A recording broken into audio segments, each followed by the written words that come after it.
Isang malaking tagumpay ang naitala ng Philippine National Police laban sa iligal na droga matapos mabigo ang isang transaksyon ng shabu na nagkakahalaga ng milyon-milyong piso sa hilagang bahagi ng Cebu. Kasunod ng ikinasang operasyon ng kapulisan sa pamumuno ni PNP Acting Chief Police Lieutenant General Jose Melencio C. Nartates Jr.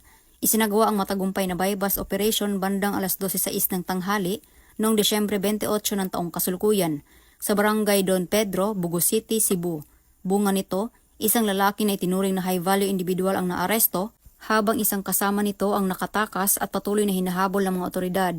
Sa aktual na transaksyon, nakumpiska ang humigit kumulang 1,117 gramo ng hinihinalang shabu na may tinatayang halaga na 7,595,600 pesos. Nasamsam din ang buy-bust money at iba pang gamit na may kaugnayan sa iligal na gawain. Ang naarestong sospek ay kasalukuyang nasa kustodiya ng Bugo City Police Station habang ang mga non-drug evidence ay nasa pangangalaga ng SOU-7 ng PNP DEG. Ang hinihinalang shabu naman ay isinasa ilalim na sa laboratory examination ng Regional Forensic Unit 7. Ipinapakita ng operasyong ito ang pagpapatupad ng PNP Focus Agenda na layong palakasin ang kredibilidad at pananagutan ng hanay ng kapulisan.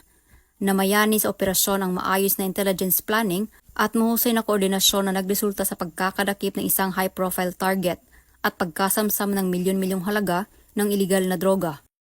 Mula dito sa Central Visayas, ako inyong Police News Network Correspondent, Patrolwoman Flora May Asares, alagad ng batas, tagataguyod ng Balitang Pulis.